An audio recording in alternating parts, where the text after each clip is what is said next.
Welcome back to the Ginge Treasure.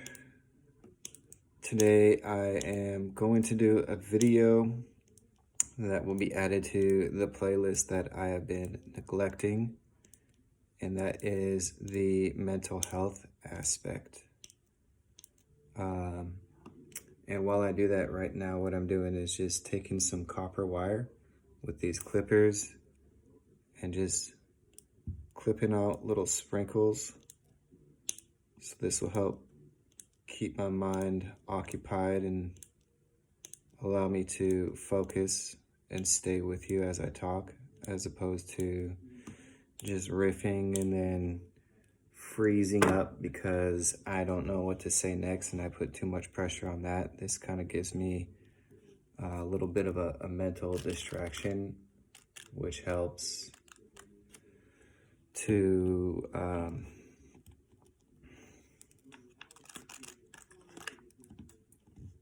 it helps me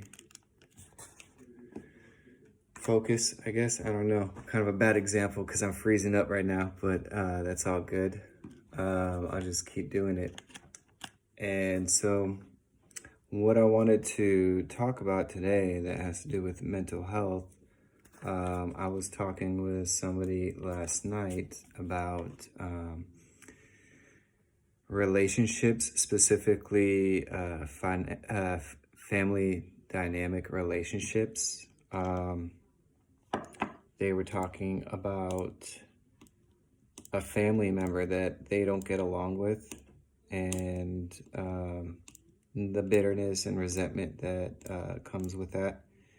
And as they were sharing their story, I actually found it actually resonated with me in a similar situation that I am in with a family member, a really close family member, who we're actually not even speaking with each other right now. And well, anyway, what this person was telling me about was that for them, they are wanting to write a letter to this person and send it to that person. And basically it's kind of like a telling them off, or saying, expressing all the grievances. If you're familiar with Seinfeld, it's kind of like the Festivus airing of the grievances, where you tell these people who are in your family everything you don't like about them. And I mean, it's funny on that show, but the truth is, I think that my opinion of the world and humanity is that we're in a place where we've actually gone backwards as far as like intellectual or emotional intelligence and maturity, in a sense where like I think I mean, I'd like to think, I don't really know, but I imagine that back in the 1800s or whatever, that, from what I learned in history is that kids by the age of 12 were considered full adults and were like getting married at 12 and like having their careers and stuff, and too much responsibility. And I imagine with that amount of responsibility at such a young age, that it kind of forces the population as a whole to mature faster. Of course, that's just I'll never know. I'll never be in the 1800s, and history is just the story written by the victors. So we'll never really know for sure. But anyways, what am I trying to say? I'm going off on a tangent there. Point being that I think that where we're at today with humanity, I think that you can have people like me who were like 30-year-old adult children living with their parents still. And it's like in these unprecedented times of lack of personal responsibility and maturity. And coming back to what I'm trying to talk about is that I think that because we lack the emotional responsibility or maturity, we do things that actually create situations to be worse than they need to be, such as like what I did, writing a letter to the person in my family that now we don't even talk. And that was kind of one of the catalysts that contributed to that. I mean, it was a relationship that was never really there. And as a kid, for me, I realized like the mistake I had was, and it's kind of sad because the mistake that I had, probably a lot of people go through it and wouldn't even admit that it's a mistake, and they would just say, "Oh, it's the other person's fault." But the mistake that I had is that I grew up believing that family was like the most important type of people in your lives, and that like you have to make room in your life for family. But that's just not the case for everybody, and I need to switch over from copper to silver, so that requires me to get a new bag. That'll do.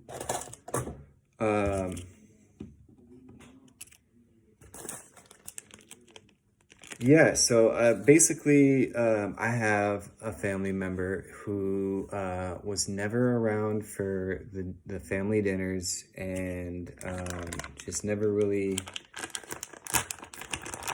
wanted to be, never gave me any indication that they had any interest in me being a part of their life or being a part of my life.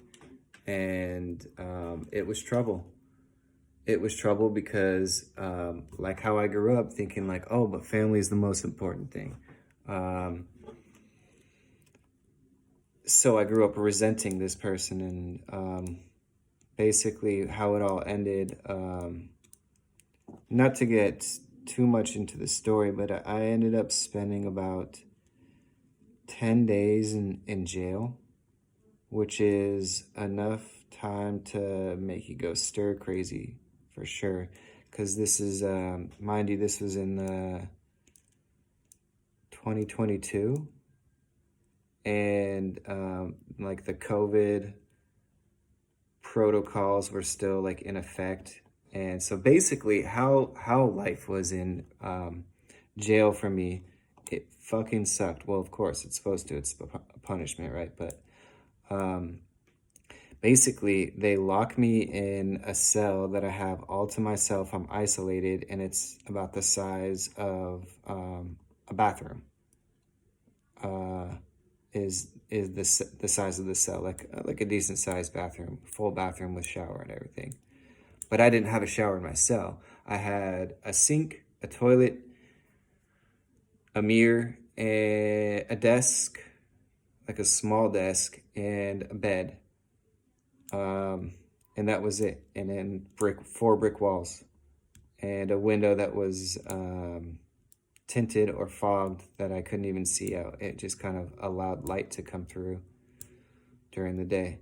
Anyways, in this 10 days, I had a lot of time to do some thinking, so much so that like there was a few nights where I couldn't sleep unless like I had got a handle on my thoughts. So what I did is I got commissary, and for my commissary, got a notepad and a pencil, and I started writing and I started drawing. And I found that it was like a beautiful, therapeutic, nice way for me to organize my thoughts and get a better understanding of who I am and all this stuff just by writing. And what I ended up writing was these letters to people who I was thinking about at the time. And I don't know if you've ever heard the expression. I know for me, I heard it first from, there's a song called Nights in White Satin or something, White Satin maybe. It's by the Moody Blues. And then the first time I heard it was a Zed's Dead remix to that song, which is fire. If you're into electronic music, I recommend checking out Zed's Dead. They're pretty fire. But anyway, so the lyric goes that it's letters I've written, never meaning to send. And I never really understood what that meant. Like, why would you write a letter never meaning to send it? And then until I went through this experience in jail and wrote these letters and ended up giving them to the people, thinking like, oh, wow, this is, I want to share this with you. You're somebody who was on my mind while I was in there, and these are my thoughts. And it was going back to, it was kind of a Festivus airing of the grievances, almost like a warning letter saying like, hey, if things continue the way they are, I worry that we'll look back as old people and regret that we weren't in each other's lives. And I think that that, along with, I don't remember exactly what I said, but I know I was pretty sharp with my language, and I had no, really, truly, it was my fault, was that I had no consideration of how this was going to make the other person feel. I knew that they were a sensitive person and that they probably wouldn't like to hear bad things being said about them. Because I mean, who wants to hear that stuff? But my ignorant thought, train of thought was that, well, yeah, it will have an initial sting, but then it will ultimately be a good thing because they're going to know that it's true, and then they're going to, grow up and realize, and I'm going to get them to understand. And now I think too, there was like a Jim, of course, I don't know if it was actually a Jim Carrey quote, but I remember seeing online one day that there was like a Jim Carrey quote, or allegedly Jim Carrey quote, saying like, he stopped trying to, I don't remember how it goes. Something like, he stopped trying when he understood that people can only understand from their own perception, and that like it doesn't matter. You can try a million times to like explain a concept or something to somebody, but if they're not getting it, it's like it's not that they aren't able to get it. It's by choice. They're choosing to not accept that belief. Yeah, so I guess I want to 13 minutes in. It's not too terrible. Hope you're getting something out of this. You as the viewers, if you're looking for some kind of profound epiphanies, may it be this, which is kind of ironic after what I just said about the Jim Carrey quote, trying to get people to understand. But if you are open to listening, then there's an opportunity for you to get something out of this. And basically what I'm saying is, and it's the same advice I gave to that person who was saying that they want to write letters to the person and their family. Letters you've written, never meaning to send. It's a real thing. And I think that what I was saying to them is, I think it's a good idea to write those letters. I think that it's therapeutic. I don't know that it's a good idea to actually send those letters. And I think that will make things worse. I mean, that's the complete thought of what I want to say. I'm just kind of thinking, is there anything else I want to add? Probably not. Keep it short. Well, thank you for listening. Thank you for listening to my rant on mental health.